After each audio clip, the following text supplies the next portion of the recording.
समस्तीपुर जिला में गूंजे हमर नाम, खानपुर बाजार से चमके चक्का गांव।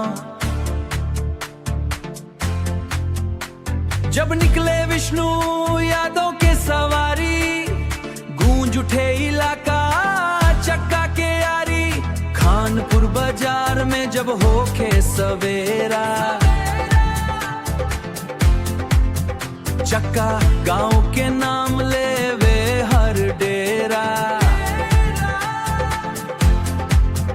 यार लोग साथ खड़ा हरदम तैयार, दिल में इज्जत आंख में दमदार।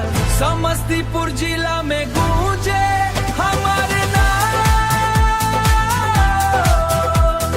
खानपुर बाजार से चमके चक्का गांव।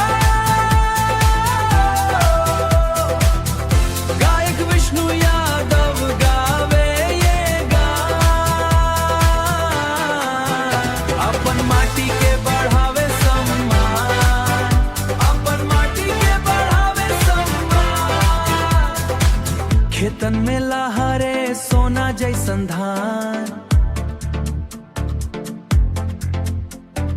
मेहनत करे किसान बढ़ावे मान। चक्का गांव के छोरा दिलदार, खानपुर बाजार करे जयकार। ढोलक बजे नगाड़ा बजे, गाना सुन के दिलवा सजे। समस्तीपुर जिला के शान, विष्णु यादव के पहचान। समस्तीपुर जिला में गूंजे हमारे नाम, खानपुर बाजार से चमके चक्का गांव।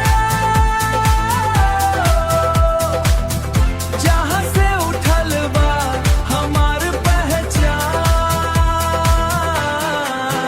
वही माटी के गावे विष्णु यादव गान।